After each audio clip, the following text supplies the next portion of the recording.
Views welcome to DJMS Tamil channel. Mahanadi சீரியலுக்கான upcoming எபிசோடில் இந்த ஊரில் யாரையுமே தெரியாது, நம்ம மாமி கிட்ட போய் பேசிட்டு வரலாம் அப்படின்னு சொல்லிட்டு என்ன பண்ணுறாங்க, மாமி கிட்ட போய் விஷயத்த சொல்லிட்டு எல்லாத்தையும் வந்து பேசுகிறாங்க.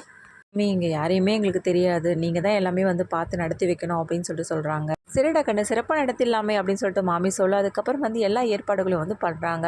விஜய்க்கு ஒன்றுமே புரியல, என்ன பண்ணுறாங்க, எது விசேஷம் மாதிரியே இருக்குது, என்ன பண்ணிட்டு இருக்காங்க அப்படின்ற குழப்பத்தில் இருக்கிற தருணத்தில் மாமியை பற்றி விஷயத்த கேட்க மாமி விஷயத்த சொல்கிறாங்க. ஓ, இதுதான் விஷயமா அப்படின்னு சொல்லிட்டு புரிஞ்சுக்கிட்ட விஜய் என்ன பண்ணுறாரு, தப்பா பண்ணிவிடுவோம் அப்படின்னு சொல்லிட்டு என்ன பண்ணுறாங்க, தாத்தா பாட்டிக்கு வந்து ஃபோன் பண்ணி விஷயத்த சொல்கிறாங்க.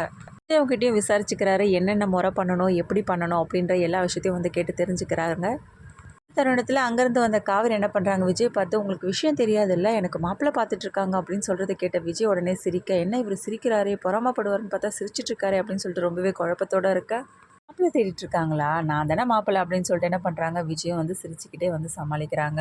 அப்புறமா தாத்தா பாட்டிக்கிட்ட விஷயத்த சொன்னதுக்கப்புறமா நல்லா தடப்படலாம் வந்து ஊரே மெச்சுற அளவுக்கு சூப்பராக பண்ணணும் தாத்தா நம்ம அப்படின்னு சொல்கிறதன் பேரில் தாத்தாவை வந்து ஓகே சொல்கிறாரு. கண்டிப்பாப்பா, சிறப்பாக பண்ணிடலாம் அப்படின்னு சொல்லிட்டு அழகாக ரெடி பண்ணி கொண்டு வந்து உட்கார வைக்கிறாங்க. இதை பார்த்து ரொம்ப சந்தோஷப்படுறாங்க. நர்மதா ரொம்ப அழகாக இருக்காங்க அப்படின்னு சொல்லிட்டு மாறி மாறி பேசிக்கிறாங்க. இப்போ மேலே தாளத்தோட விஜய் என்ன பண்ணுறாரு, சீர்சினத்தை வந்து எடுத்துன்னு வந்து இறக்குறாரு. யார் அது இவ்வளோ சத்தமாக வந்து மேலே தாளத்தோட வர்றது அப்படின்னு சொல்லிட்டு எல்லாருமே ஆச்சரியமாக பார்க்குற தருணத்தில் அங்கேருந்து வந்து பார்த்தது பிறகு தான் தெரியுது விஜய் அப்படின்னு சொல்லிட்டு.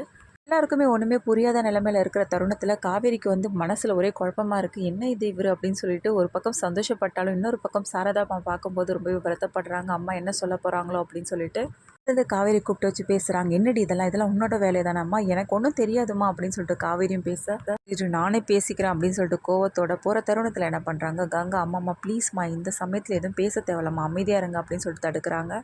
தாத்தா பாட்டி நர்மதாவை பார்த்து ஆசீர்வாதம் பண்ணுறாங்க. அதுக்கப்புறம் காவேரி கிட்ட போய் பேசுகிறாங்க. வாங்க தாத்தா, வாங்க பாட்டி அப்படின்னு சொல்லிட்டு என்ன பண்ணுறாங்க, ரெண்டு பேரையும் வந்து அழைக்கிறாங்க. அம்மா காவேரி எப்படி இருக்கு அப்படின்னு சொல்லிட்டு தாத்தாவும் கேட்க, நான் நல்லா இருக்கேன் தாத்தா அப்படின்னு சொல்லிட்டு காவேரியும் சொன்னாம்மா விஜய் எல்லா விஷயத்தையும் சொன்னான் அப்படின்னு சொல்லிட்டு தாத்தாவும் சந்தோஷமாக சொல்ல, விஜய் கொண்டு வந்த நகை என்ன பண்ணுறாங்க, வாமா இப்படி நின்றுட்டு இருந்தா எப்படி மசன்னு வா வந்து போடு அப்படின்னு சொல்லிட்டு என்ன பண்ணுறாங்க, இதுதான்டா சாக்கு அப்படின்னு சொல்லிட்டு காவேரி கூப்பிட்டு நகையை போட வைக்கிறாரு விஜய்.